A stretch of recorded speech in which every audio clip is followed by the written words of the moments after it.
कि देश किस रास्ते पे जा रहा है, सबसे बड़ा सवाल है। हम लोगों को बर्बादी की ओर ले जा रहे हैं। ये पेपर लीक हुआ नहीं है, पेपर लीक करवाया जा रहा है। लाखों विद्यार्थियों के भविष्य को दफनाने का काम जो है वो लगातार करते हैं। शिक्षा की व्यवस्था में फेल है। गवर्नमेंट जॉब और आगे की जो पढ़ाई है उसकी जो एग्जामिनेशन सिस्टम है उसमें फेल है। हम सरकार से मांगे तो मांगे क्या, हम क्या मांग रहे हैं इस सरकार से? चारों ओर जो देश है वो हमारे दुश्मन बने बैठे हुए हैं।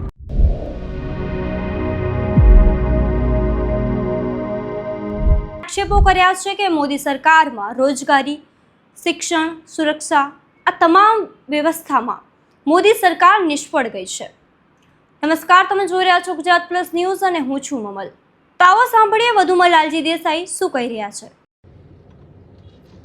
नमस्कार साथियों, अभी मैं गुजरात में बैचराजी में हूँ और ये पेट्रोल पंप पे मैं आया था।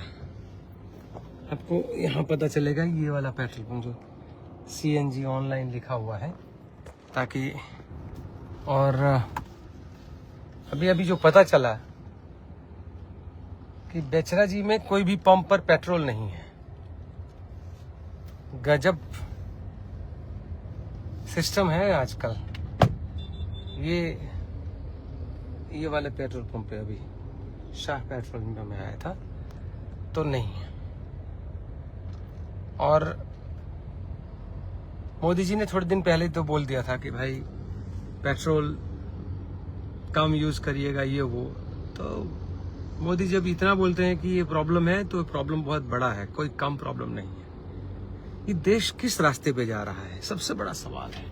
ये जो देश को तरक्की करने का और आगे ले जाने का सब सपने दिखा दिखा कर हम लोगों को बर्बादी की ओर ले जा रहे हैं। और फिर भी हमारी तकलीफ ये है कि देश में कई लोग हैं जो हिंदुत्व के चश्मे पहनकर वो ये नहीं देखना चाहते हैं कि ये लोग सिर्फ हमें मूर्ख बना रहे हैं।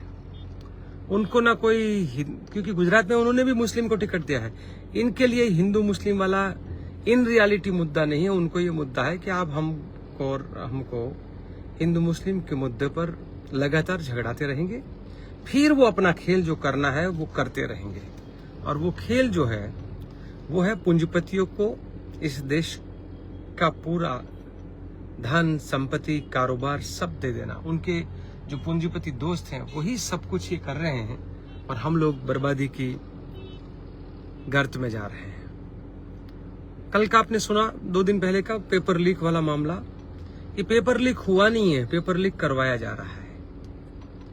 लाखों विद्यार्थियों के भविष्य को दफनाने का काम जो है वो लगातार करते हैं।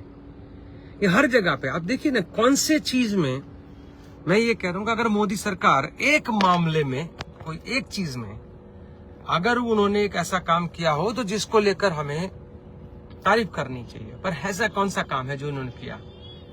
रोजगार के मुद्दे पर पूरी तरह से विफल है, सुरक्षा के मामले में पूरी तरह से विफल है, समाज की एकता और अखंडितता, बंधुता उसमें फेल है, शिक्षा की व्यवस्था में फेल है, गवर्नमेंट जॉब और आगे की जो पढ़ाई है उसकी जो एग्जामिनेशन सिस्टम है उसमें फेल है, कानून व्यवस्था में फेल है। हम सरकार से मांगे तो मांगे क्या, हम क्या मांग रहे हैं इस सरकार से?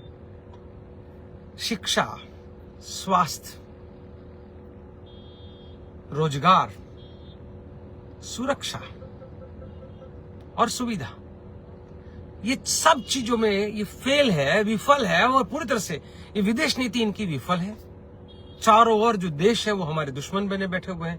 बांग्लादेश हमारा दुश्मन बन गया है, नेपाल हमारा दुश्मन बना हुआ है, पाकिस्तान पहले से दुश्मन बनकर बैठा हुआ है, सामने चाइना दुश्मन बना बैठा हुआ है, ईरान से दोस्ती थी उसको खत्म कर दिया है, अफगानिस्तान से दोस्ती थी उसको खत्म कर दिया है। अमेरिका वाला जो उनका चाचा जो है ट्रंप, वो तो बार बार भारत को बेइज्जत करता है। हम करने क्या जा रहे हैं? इस देश के युवाओं को, इस देश के लोगों को कहना है आज पेट्रोल यहाँ नहीं मिलना, छोटे टाउन में पेट्रोल नहीं मिलना है, वो क्या कहलाता है?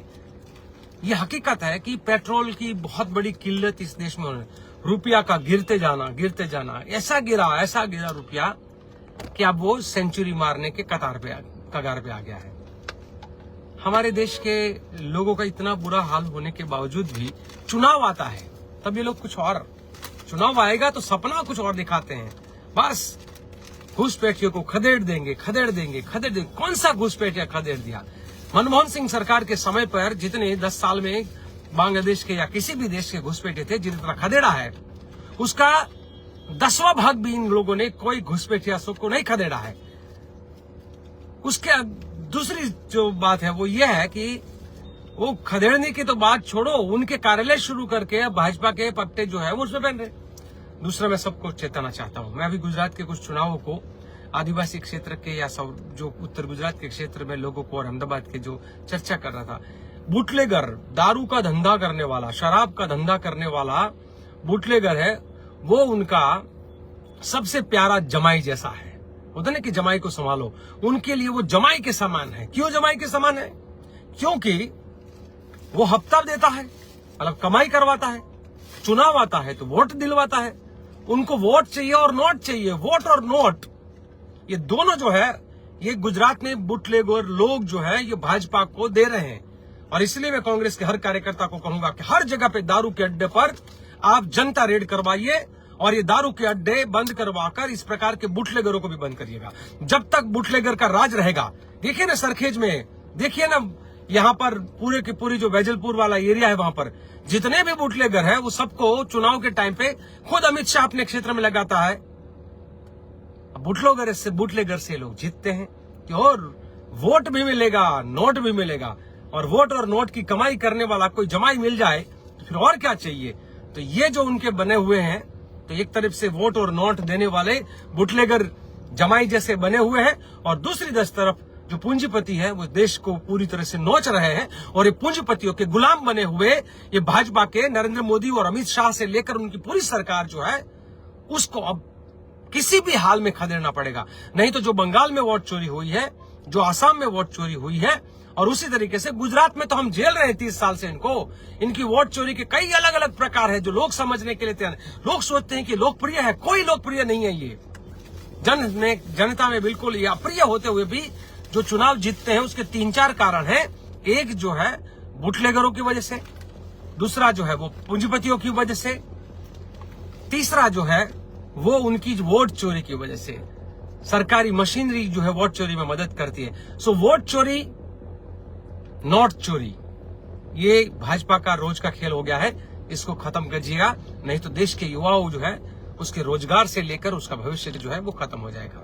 धन्यवाद साथियों। લાલજી દેસાઈની વાતથી તમે કેટલા સહેમત છો, શું વિચારો છો, કોમેન્ટ કરીને અમને જરૂરથી જણાવજો. અત્યાર માટે બસ આટલું જ. નમસ્કાર.